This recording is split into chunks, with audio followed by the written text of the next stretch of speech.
Hello everyone, Assalamu alaikum. My name is Aiza Freelancing Valley. Welcome back to the new channel. So today I'm here with the new Maya session. So new Maya topic is how can I improve my focus and mental clarity. So hello Maya, how are you? Are you ready for my Walaikum assalam, Aiza. I'm doing great. Thank you for asking. I'm absolutely ready. Improving focus and mental clarity is such a game changer. Where should we start?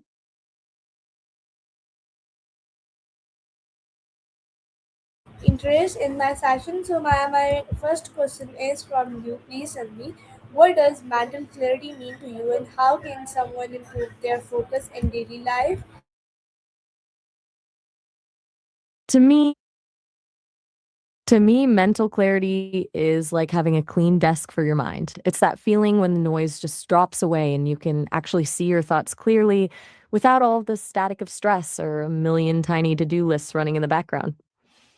It's not about having a blank mind, but about having a focused one where you can decide exactly where your attention goes. To actually get there in daily life, it usually comes down to a few key shifts. First, there's the brain dump. Most of our lack of focus comes from trying to remember too many things at once. Writing everything down, literally every single tiny task, clears that mental RAM so your brain can actually process the work in front of you instead of just trying not to forget to buy milk. Then there's the environment. Our brains are wired to respond to cues. If you study in the same place you scroll through social media, your brain is fighting an uphill battle. Creating a focus zone, even if it's just a specific lamp you turn on or certain playlists you put on, tells your mind, okay, it's time to switch gears. And honestly, one of the biggest things is learning to embrace the single task. We've been sold this idea that multitasking is a superpower, but it's actually just switching tasks really fast, which exhausts the brain. Doing one thing fully until it's done is where the real clarity happens.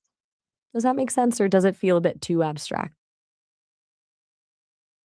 Awesome. Thank you so much for a nice answer, Maya.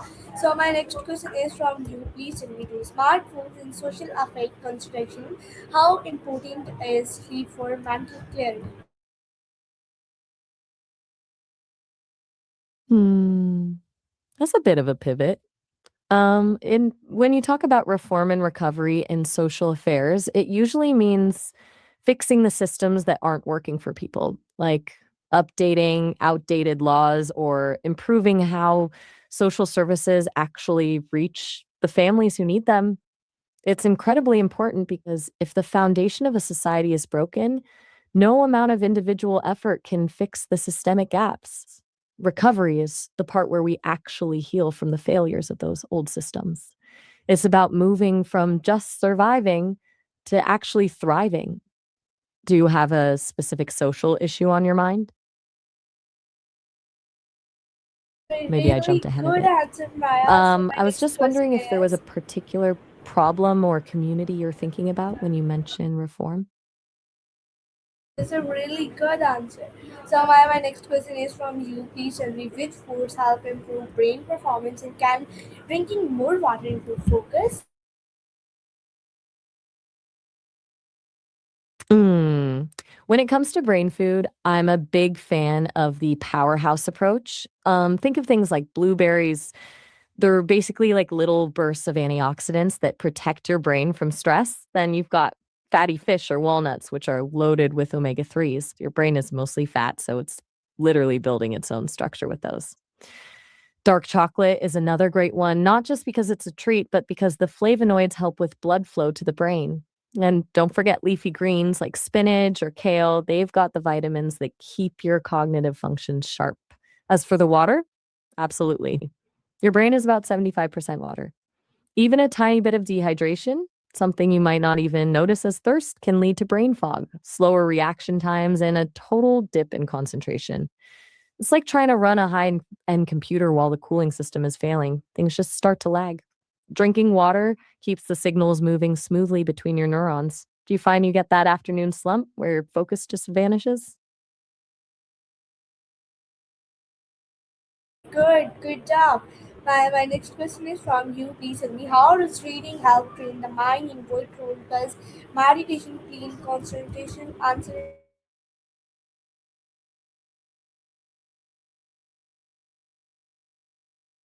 Reading is essentially like a workout for your brain's imagination and focus. When you read, you're not just absorbing information, you're actively building a world in your head. Unlike watching a video where the images are given to you, reading forces your mind to translate symbols into sounds, and sounds into meaning, and meaning into vivid images. This constant translation is a massive input for the mind. It's training your brain to sustain attention on one thing for a long period, which is the opposite of the fragmented attention we get from scrolling through social media. It expands your vocabulary, sure, but it also builds empathy because you're literally stepping into someone else's perspective for a few hundred pages.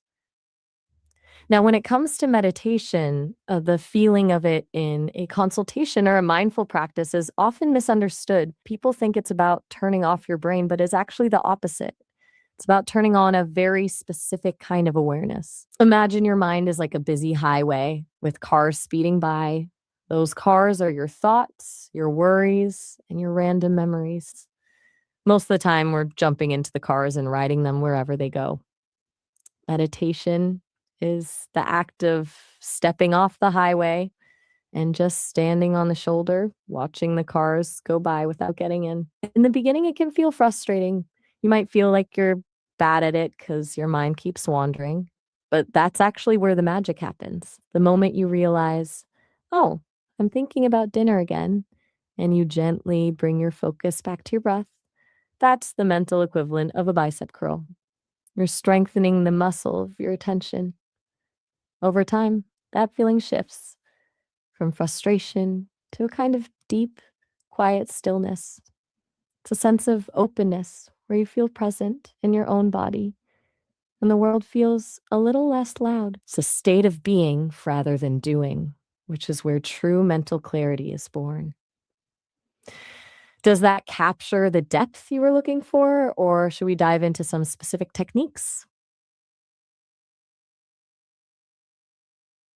Oh wow, that's a really good, awesome, good job. My next question is from you. Please tell me, how can time management improve productivity? Does like regular exercise mental focus?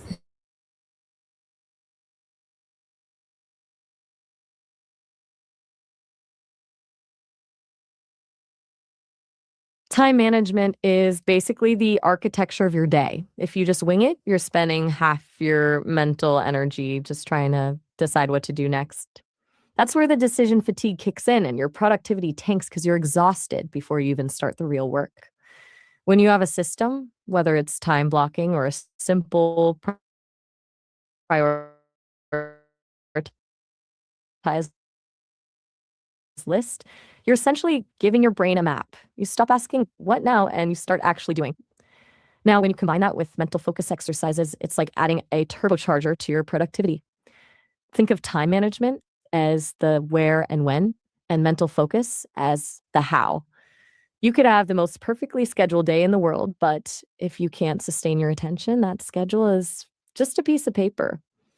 Exercises like the Pomodoro technique, working in focus sprints followed by short breaks, are a great example of this. It trains your brain to operate at high intensity for a set time, knowing there is a reward coming. It prevents the burnout that happens when we try to force ourselves to focus for 4 hours straight, which usually just ends up being 2 hours of work and 2 hours of staring at a wall. And then there's the physical side. Exercise, even just a quick walk, floods the brain with oxygen and BDNF, which is basically like miracle grow for your neurons. It clears out the mental cobwebs and resets your focus. So when you schedule movement into your time management plan, you aren't losing time. You're actually gaining efficiency. You're trading 20 minutes of walking for 2 hours of high level clarity. It's a cycle. Better time management reduces stress, which makes it easier to focus. And better focus allows you to finish your work faster, which gives you more time back in your day. Do you feel like you struggle more with starting the task or staying focused once you've actually begun?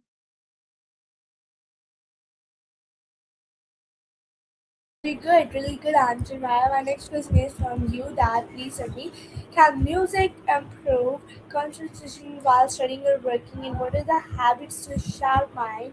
Answer me, Maya.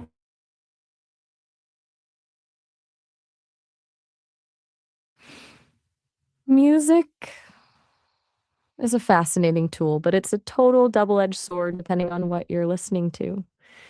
If you're listening to something with lyrics, like your favorite pop song or a catchy rap track, your brain is actually fighting a battle.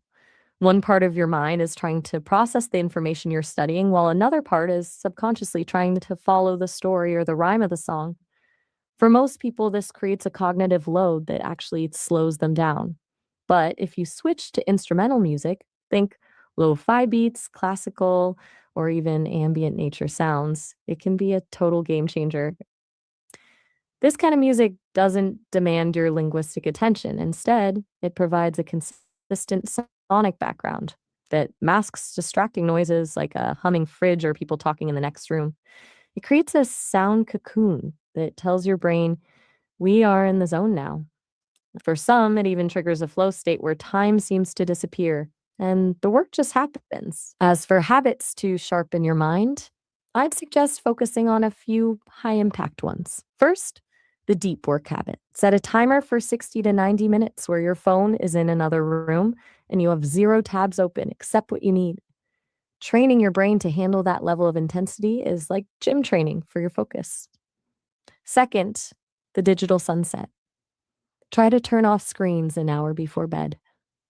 The blue light from phones tricks your brain into thinking it's still daytime, which ruins your sleep quality. And since sleep is where your brain literally flushes out toxins and organizes your memories, bad sleep equals a foggy mind the next morning. Lastly, try a curiosity habit. Spend 10 minutes a day reading or learning about something completely unrelated to your work or school. It keeps your mind flexible and prevents the mental stagnation that comes from doing the same things every day. Do you usually prefer total silence when you're working, or do you need some background noise to keep you going? Very good. Thank you so much for asking, Maya. So my next question is from you. Please tell me, how can students stay focused during studies and how does stress affect mental clarity? And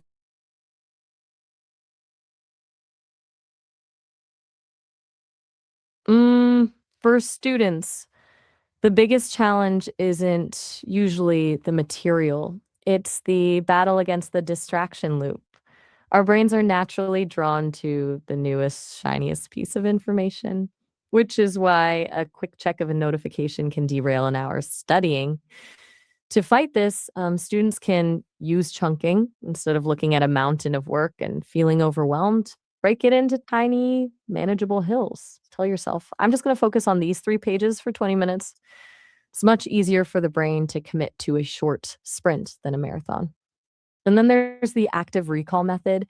Instead of just reading a textbook over and over, which often creates an illusion of competence where you feel like you know it because it looks familiar, actually close the book and try to explain the concept out loud to an imaginary student. If you can't explain it simply, you don't know it yet, that gap in understanding is where the real learning happens. Now, when it comes to stress, it's basically the enemy of clarity. When you're stressed, your brain triggers the fight or flight response, which floods your system with cortisol. This effectively shuts down the prefrontal cortex, the part of your brain responsible for complex decision making and focus, and hands the controls over to the amygdala, the emotional center. That's why when you're panicked during an exam, you might suddenly forget something you knew perfectly the night before. Your brain has literally prioritized survival over memory. The clarity vanishes because your mind is scanning for threats instead of focusing on the task. This is why those breathing exercises we talked about earlier are so vital. They signal to the brain that you're safe, which flips the switch back to the prefrontal cortex and brings the clarity back online. Does that make sense? Or do you feel like the stress is usually the bigger hurdle for you?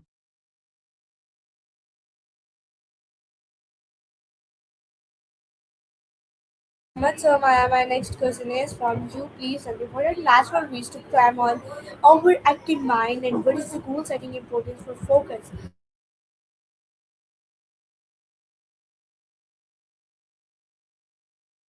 An overactive mind is like having 20 different browser tabs open at once, and all of them are playing music. It's that constant internal chatter, the what ifs, the worries about tomorrow, the random memories that makes it feel impossible to just be still. To climb out of that or manage it, the goal isn't to force the thoughts to stop because that usually just makes them louder. Instead, it's about changing your relationship with them. You start by observing them without judging them. When a thought pops up, you just acknowledge it. Oh, there's that worry about the interview again. And then you let it float away. It's like being a passenger on a train watching the scenery go by without feeling the need to jump off at every single stop. Then we get into goal setting and potential focus. Most people set goals that are too vague, like, I want to be successful or I want to focus more. Those aren't goals, those are wishes. Real goal setting is about creating a roadmap with specific, measurable milestones. Instead of, I want to be a better student, a potential focus goal would be, I'm going to study for 45 minutes without checking my phone 3 times a week. When you set a goal that's this specific, you remove the mental friction. You aren't wondering if you're doing enough. You're just following the map. This creates a positive feedback loop. You achieve a small win, your brain gets a hit of dopamine, and that motivates you to tackle the next milestone. That's how you turn a fragmented, overactive mind into a focused engine. You're giving all that mental energy a specific direction to flow in rather than letting it scatter in a dozen different directions. Do you feel like your mind is more of a scattered kind of overactive, or is it more of a looping kind where you think the same thing over and over?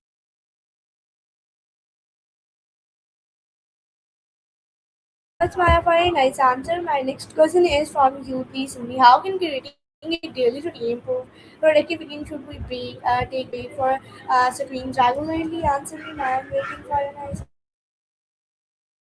When it comes to reading, it's really more about the quality of the engagement than just hitting a page count. If you're just skimming, you could read 100 pages and walk away with nothing. But if you're reading with a purpose, even 10 to 20 pages a day can be a huge win. The key is consistency. Reading a little bit every single day trains your brain to slow down and focus, which is the opposite of the fast food information we get from the web. As for the screens, the biggest takeaway is to create a hard boundary. Your brain needs a signal that the input phase of the day is over. Try a digital sunset, turn everything off an hour before bed. It gives your mind a chance to actually process the day and wind down, which makes the sleep you do get way more restorative. Do you find it's harder to put the phone down at night or during the day? Right, so my next question is from you. Please tell me how does a positive mindset improve mental performance and can generally help organize thoughts or emotions? Answer me, my A positive mindset isn't just about thinking happy thoughts, it's actually like an upgrade for your brain's processing power. When you're in a positive state, your brain releases dopamine and serotonin, which don't just make you feel good, but actually open up the pathways in your prefrontal cortex. So this is the part of the brain we've been talking about that handles problem solving and creativity. When you're stuck in a negative loop, your vision literally narrows. You only see the obstacles. But with a positive mindset, your mental periphery expands. You start seeing solutions and connections that you would have completely missed if you were stressed or discouraged. As for organizing thoughts and emotions, positivity acts like a filter. When a difficult emotion hits, like frustration or fear, a positive mindset doesn't ignore it. but it frames it. Instead of thinking, I'm failing at this, you think, this is the part where it gets hard, and that's where the growth happens. That shift in framing organizes the emotion from a stop sign into a road sign. It takes the chaos of a bad mood and turns it into useful data. It's the difference between being drowned by a wave of emotion and learning how to surf on top of it. Does that resonate with you? Or do you feel like it's harder to stay positive when things actually get messy?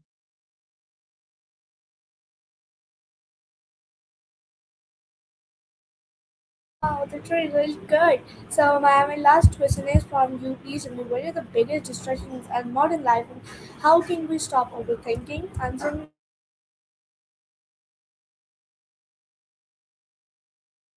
The biggest distractions today are definitely the ones that live in our pockets. We're essentially carrying around a machine designed by thousands of engineers specifically to steal our attention.